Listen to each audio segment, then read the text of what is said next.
Hi everyone, welcome back to the channel. Did you know that a quarter made in 1976 once sold for over $3 million? Yes, you heard that right. A coin that says just 25 cents on it was sold for more than a mansion. And what's crazy is that this quarter looks almost like the ones you use every day. It's called the 1976 Bicentennial Quarter, and today we're going to talk about why some of these coins are super rare and can be worth thousands or even millions of dollars. You might have one in your pocket, in a jar, or hiding in your old change, and not even know it. So make sure you watch the whole video because you could be holding a treasure without realizing it. The 1976 Bicentennial Quarter was made to celebrate the 200th birthday of the United States. That's why it says 1776 to 1976 instead of just one date. The back of the coin also looks different. Instead of the regular eagle, it shows a man playing a drum. That man is called a colonial drummer, and he stands for the American spirit during the time of the Revolution. There's also a torch and some stars in the design. An artist named Jack Ahr created this special picture after winning a national design contest. His art made the coin stand out and gave it a special place in American coin history. Now, these coins were made in very large numbers. Over 1.6 billion bicentennial quarters were made in total. They were produced in 3 places.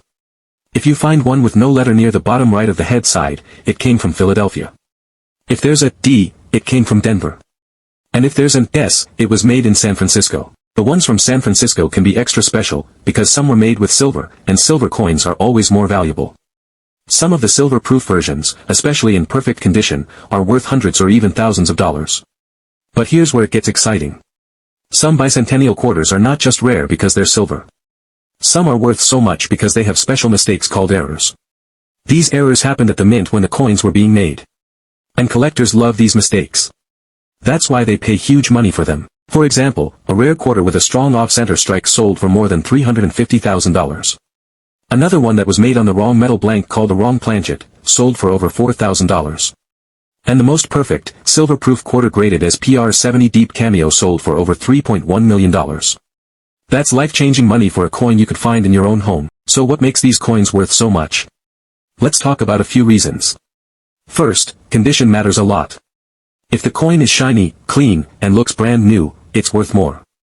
These are called mint state coins. A normal bicentennial quarter in MS65 condition might sell for $20 to $50.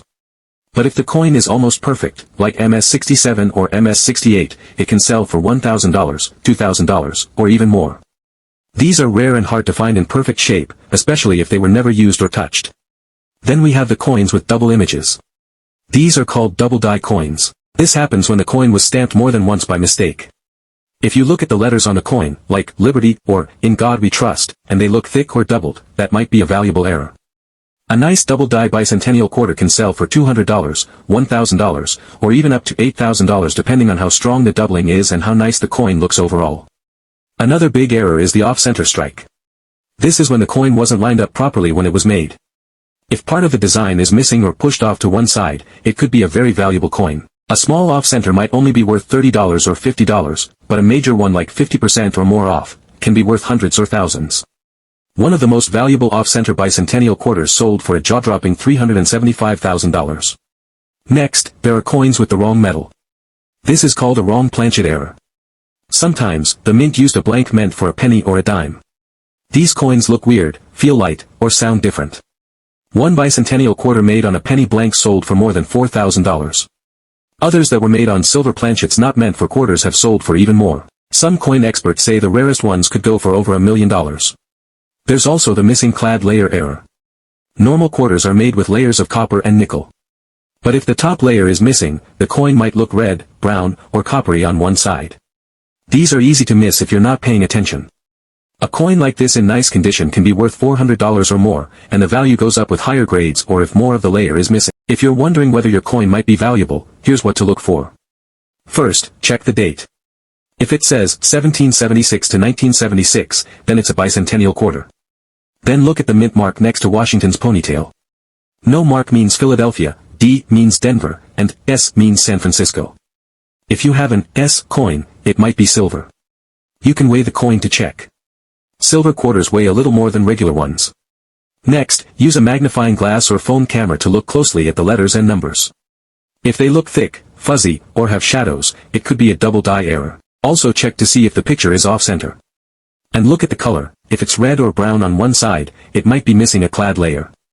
If the coin feels smaller, thinner, or lighter than a normal quarter, it might have been made on the wrong metal. If you think you have a rare coin, don't clean it. Cleaning a coin can scratch it and make it worth less. Instead, put it in a soft bag or coin holder. You can take it to a coin shop, or send it to a grading company like PCGS or NGC.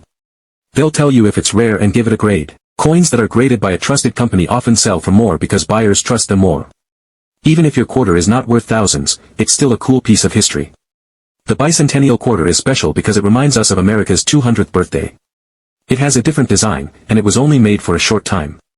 That makes it fun to collect, even if the coin is only worth face value. Many people keep them just because they like the way they look.